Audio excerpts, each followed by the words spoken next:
好啦，嗱咁跟住咧就係想分享呢個2025年 DSE Econ Paper One 第4條啊。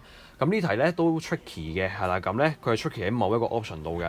好嗱，咁所以就首先事不宜遲咯，我哋就一齊望下咧佢係考啲乜嘢啦。好，佢呢題咧係考 Three Basic Economic Problems 㗎。咁咩嚟嘅咧？咁我哋聽咗咁耐，咁佢即係其實係有啲咩意思咧？Three basic economic problems 就係咧，我哋每當日做一啲決定嘅時候咧，其實我哋都會諗3樣嘢嘅。第一，我哋做緊啲乜嘢？係啦，我哋做即係個 what to produce 啦，係啦。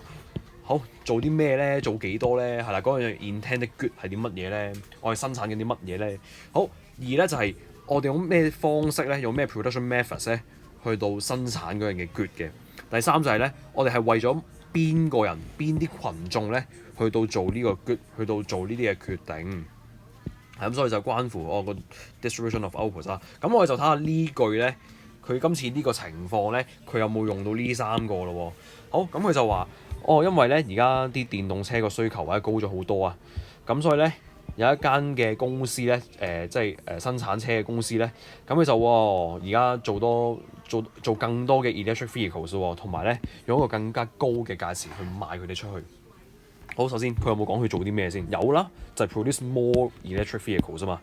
咁所以佢有講做啲咩㗎？係啦，咁做更多咯。好，所以一係有嘅，係啦。咁而呢個就係 what to produce 嗰個嘅定義嚟㗎嘛。The choice on the quantity of outputs。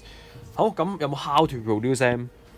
佢有冇關佢個 production methods 咧？即係佢有冇話佢用啲咩方式，用啲咩嘅原料，用啲咩嘅工廠去到做更加多呢啲嘅車咧？佢呢句 statement 係冇呢個資訊㗎，所以佢當中咧冇透露點樣去 produce 呢啲嘅嘢嘅，所以佢冇 how to produce 㗎。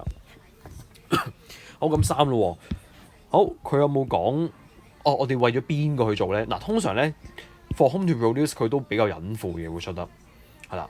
嗱咁咧佢呢個就睇完啦。嗱 sell them at a higher price 其實咧佢其實暗示咗我哋嗰個 target audience 咧係轉咗㗎。係啦，嗱點解咧？因為之前咧，可能咧佢未加價嘅時候，一啲比較低收入嘅家庭咧，都可能買到電動車。咁但係咧，如果而家咧佢浪高咗嚟賣嘅時候咧，可能只係一啲小康之家或者係一啲比較有經濟能力嘅人咧，先 afford 得到買到呢啲嘅電動車嘅啫。咁所以咧嗰個for whom to produce，我哋為咗邊個去做咧，其實係有一個轉變喺度㗎。即係咧嗱，我哋逢親我見到 for whom to produce，我哋去點樣諗佢啱定錯咧？就係佢做呢個決定嘅時候，佢針對嗰個特定群眾有冇轉咗？係啦，佢有冇 change 到咧？咁呢個 case 係有㗎，係啦，佢就係從呢句嘢去暗示佢個 target audience 咧係 change 咗去一啲比較有經濟能力嘅人度，係啦。咁咧其實相似有一題有幾相似嘅就係2019年 MC 第2題啊。咁佢又係問緊咩嗰個紅館咩 more fans 嗰個，咁嗰題其實又係可以用呢個方法去決定佢有冇 for whom to produce 嘅。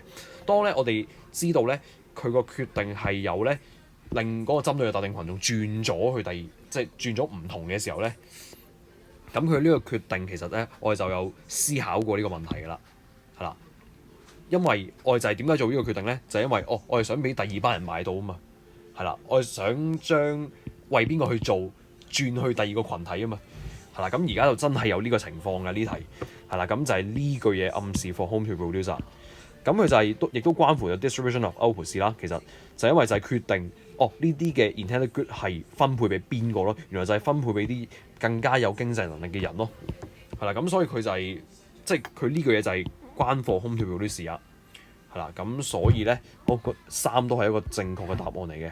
好，所以我哋個 final answer 就係 D for dollar。